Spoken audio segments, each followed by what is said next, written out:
Bali ngayong araw mga Koragon, magkakanto pala ako ng mga poste o magka-plastering dito na nga sa loob ng bakod o dito na sa loob ng area. Dahil natapos ko na parang kantuan o plasteringan yung sa labas, kaya naman ito na yung sinunod ko dito sa loob. Pero para makuha natin ng tama at pumarehas yung sukat, gumamit pala ako dito ng eskwala para doon natin ibabase yung ating gagawin o para doon ko ibabase yung hulog, tapos lagyan natin ng tansi para yan maging guide ng ating kantuan. Tapos sinukat na lang natin kung anong sukat doon sa labas na lapad, ganun din dito sa loob para parehas sa tapos para sa eskwala. Pagkatapos ko ang eskwala, tapos yung sinukat yung laki tapos tinansian, sinukat ko din sa paler kung ano yung magiging kapal sa baba, ganun din sa taas. 5.5 cm pala yung sukat sa taas, kaya ganun din sa baba yung sukat natin. Pagkatapos ko sinukat yung lapad at kapal at naiiskwala na natin, ay agad ko na siyang tinapalan na medyo malabnaw lang para pinakaribukada para hindi agad mabigla yung ating poste kapag natuyo na yung halong tinapal. Diyan kasi kadalasan nagkakaroon ng crack o kapak kapag binigla natin tinapal na malalakihan at hindi mo na niribukadahan. Dahil pag malaki kasi agad ang tinapal mo tapos hindi siya malabnaw, kapag natuyo siya ay umaangat ng bagya sa poste. Tapos kapag tinapalan ulit tapos binuli na, hindi natin namamalayan, nagagalaw na pala yung ilalim. Kaya kapag natuyo na pinatala na poste, ayun, kapak na. Kapak na dahil maling pamamara ng pagpapalitada ng mga poste. So, pagkatapos ko maribukada at matapalan yung poste, ay agad ko naman sinunod ng itong kantuhan doon sa kabilang poste, maging itong taas ng paler. Para habang naghintay tayong tumigas yung tinapalan natin na poste, nakakapagtapal pa tayo, nakakapagkanto pa tayo ng ibang mga kantuhan.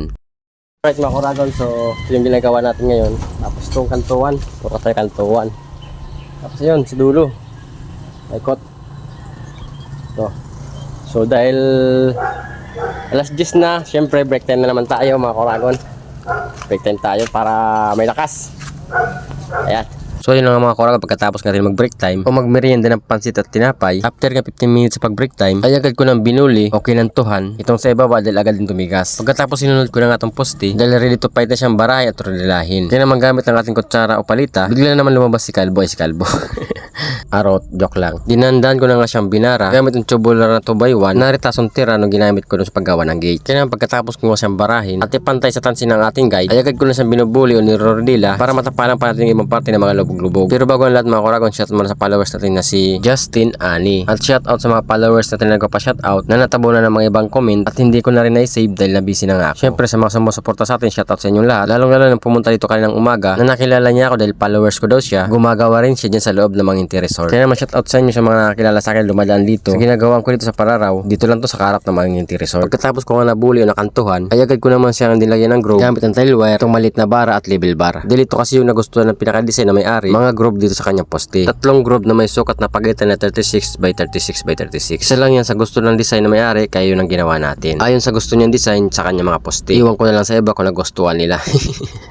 Pagkatapos ko nga malagyan ng groove yung poste, ay agad ko na mga sinunod itong kantuhan ng paler kasi medyo matigas na rin. Medyo matigas na rin dahil sa sobrang init ng sikat ng araw. Kaya naman dandan ko na rin siyang binara para lumabas na rin yung pinakakanto niya para marodila na rin natin para magkaroon ng kantong maayos. Pagkatapos ko nga siya narodila at makantuhan, ay agad ko na mga sinunod tong isang poste para marodila na rin natin at patapos na rin natin makantuhan. Tulad pa rin nga ng dati, ineskwala ko at binara, sinukat yung lapad at laki para maging eskwalado at magkatapat yung kanto sa labas at kanto sa loob. Dahil maglagay pa kasi kami sa taas ng poste na pinaka-buldora o pinaka-suro sombrero o tinatawag na kuro-korona.